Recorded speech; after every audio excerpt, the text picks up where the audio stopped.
I arrive on the 7:10, hope to see the old gang again. The moment and the eternal, the now and the forever. Numinous, a sacred place, the feeling both fearful and fascinating, the ancient temple of love in his dream, with the red clay floor and open sky, where seagrass tangles with shoregrass, and the revelers danced a serpentine dance, hand in hand, the women barefoot with henna in their hair and painted on their feet. In biblical times, he would have been one of those who danced around the golden calf in the moonlight and thought it marvelous. He would have been one of the smote. In the beginning, God created the heaven and the earth was without form and void, and darkness was upon the face of the deep. And the Spirit of God moved upon the face of the waters. And God said, "Let there be light." And there was light. And so begins every piece of art. Marlowe gave himself over to the power of transformation, but was non-committal in the shape it would take. He knew what he was doing, but he didn't know what he did. And what might begin as a dance might become a play, or wall art, or a conversation. In Marlowe's process, the form was ever changing. The language of one discipline transmuted into the language of another discipline. He liked the word synesthesia, liked the idea of crossing pathways. He liked to think of painting as a dance and see poetry as a painting. And when he looked around, all was animism, and the bushes were frisky, and the palm gods hiding in the palm fronds were looking down, and his rule was not to use any image that didn't see him first, so to speak. He would report only what appeared before his eyes, the painting experience first, the writing later. Next was some active meditation, a surrender of self-control, a spontaneous dance. He closed his eyes and said the word, "Begin." And he let what came out come out. It sounded like, ah,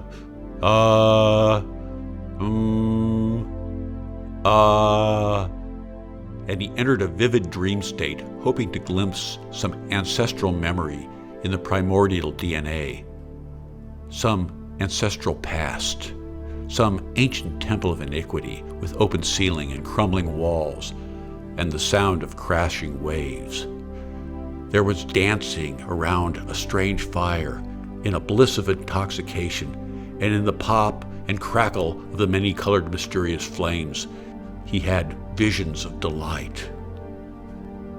They cared not what it was named, and named it not.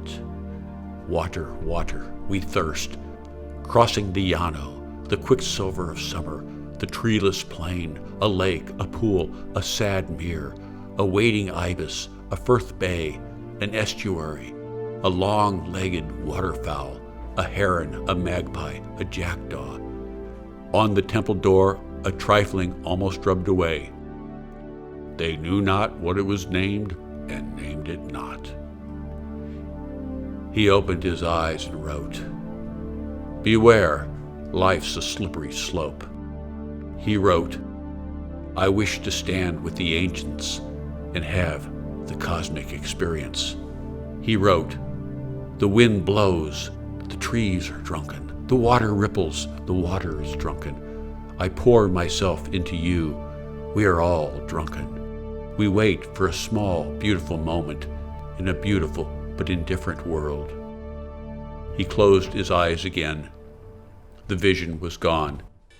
He sang, "I'll leave on the 12:02.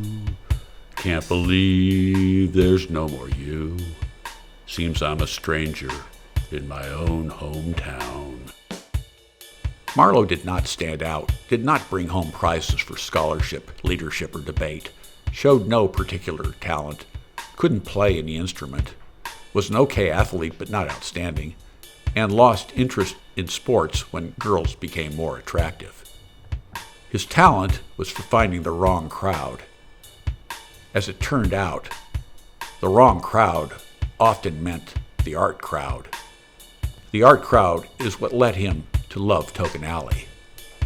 In the alley, he was at home. Marlowe captioned one of the many self-portraits he did around this time. "I know what they say when they're here, but what do they say after they're gone?" Marlowe dreamed he found a wad of $10,000 bills in a paint can while scrounging for paint and frames at the dump. He was in a boarding house with thin walls. People seemed to know he had the bills. The times seemed harsh. He took the can and left. There were 12 gates to the old city. He knew many of them by name: the maze, the labyrinth, the tricky go round the hedge. Down the old steps, down older steps, and he finds himself in a musty cavern, some sanctuary. He places the can in a circle in the center of the room, says, "Dust off the old texts. Let's steal all we can carry. Let us plunder the wisdom of old." The priests look at him with a mixture of delight and horror, not what they were expecting. They listen until someone examines the bills in the can. They were very real when the dream began, but now they are counterfeit. On the back, the face Marlowe would come to recognize as Lester Bester, playing the rich wastrel John D. Rock Jr., whose $10,000 bill pocket square became the personification of the first Bonga Corp era. The priests wring their hands. "Oh, business is bad. Oh, how do we get the money changers back in the temple?" When Marlowe woke, he asked if there was such a thing as a $10,000 bill. There was, adorned by Salmon B. Chase. But he didn't know the bill would be de rigueur in the future. The rich still needed tip money to park the Tesla. Marlowe painted. "We lived by faith, but did not receive the things promised. We saw them at a distance and longed for a better country, a heavenly one. Going home, I'm just going home. It's not far, just close by, through an open door."